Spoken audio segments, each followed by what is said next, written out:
Good morning. It's for me a great pleasure to introduce now Viktor Jirsa and Jean-Marc Free, because they were closely connected to the first Innovation Awards created in the HBP, in the Human Brain Project, to visualize the effort made in innovation process.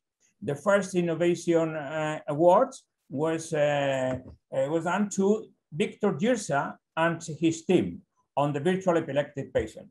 And then we will have here with us not only Viktor Jirsa, but also Jean-Marc Free, who is the new CEO of the spin-off company that has been created to put in the market the results of the effort made. Then thank you very much for participating here in this short interview. And I would like to start, Viktor, with the first question with respect to the why you have started this process many years ago, and then what was the motivation behind your effort here? Thank you, Gonzalo. Yeah, what we have done is a modeling approach that allows us to translate technology into clinical applications. Yeah. And their patient-specific applications are very important, and we have chosen epilepsy as a particular entry point.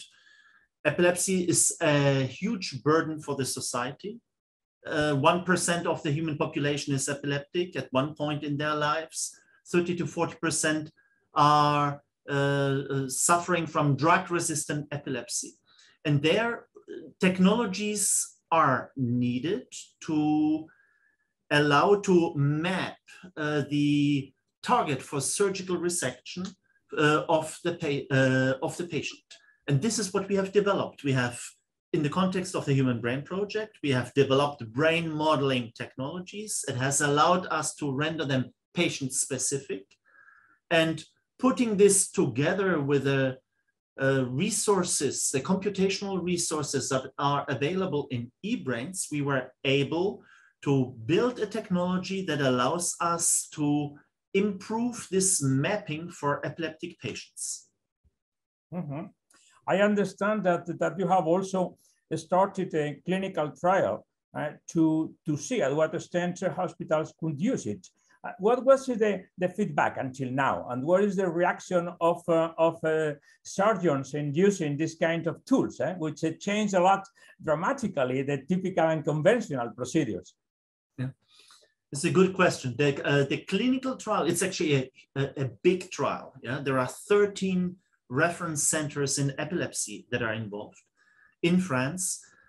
And it started in 2019, and it will last until 2022. It's the largest trial of this kind, where we will actually use this tool prospectively in 400 patients. Prospectively means that we are applying this tool to help the clinicians to better map the epileptogenic zone of the patients.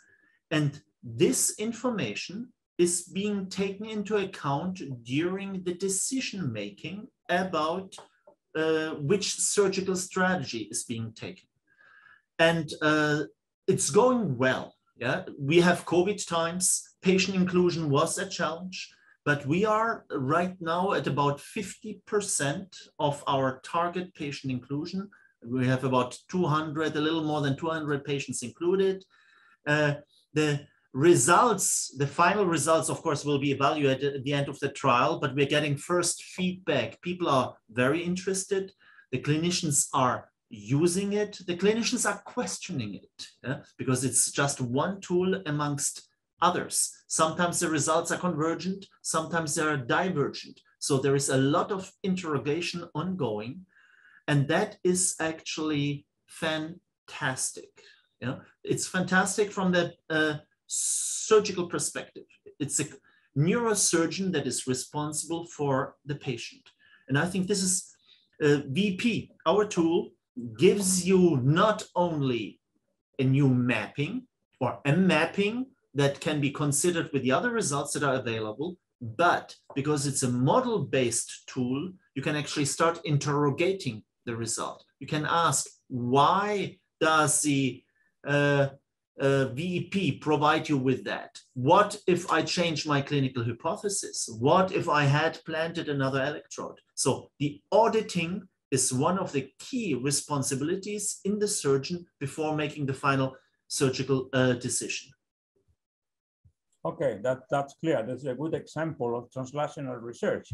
And then this is my next question should be, because here the Innovation Awards is just not only because it is a very excellent research made here, but also because you had a clear commitment to move things to the market, which is as a clear element for the innovation perspective.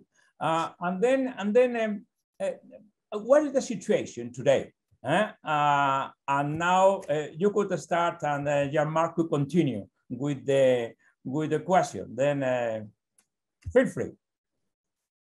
You want to start? Yes. As you know, the company has been, the startup has been created on August 17, so it's very recent. We have two main missions at this point. The first one is to start structuring the company, which means identifying the key people who will be our team in the future. So we are working on job descriptions and also interviews with people to try to build that team progressively. And the second big point, and it's always the case in a high-level startup with a project which is of that size and ambition, we're working on the financing strategy. So that implies public helps, funding, but also the future, let's say, partners who will bring private equity in the project. And that's a very important task, because the investors who will bring money in the projects will not be only investors.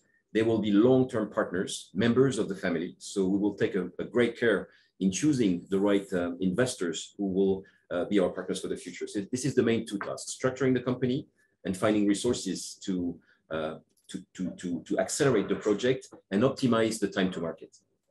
Okay, nothing strange.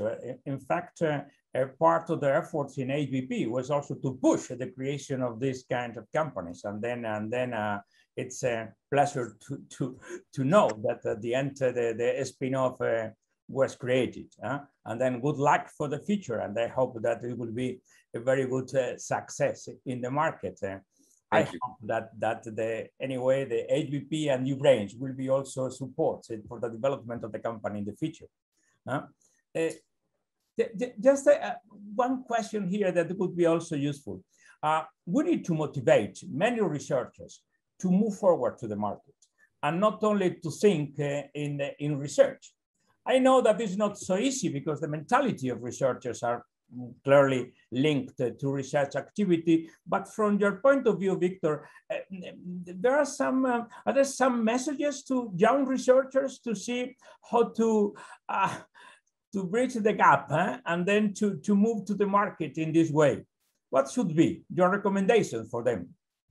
It's actually a very good question, because it's difficult. It's really difficult, in my opinion. And the experiences I have made were very useful. If I had to make recommendations, one key recommendation would be the following. If you're a scientist, a researcher that would like to translate your science into clinical applications, technical, but in particular clinical applications, I would highly consider a strategy which would be the scientific equivalent of a market pull. And that was my personal experience. What this means is go to the clinician and identify what their problem is. Yeah?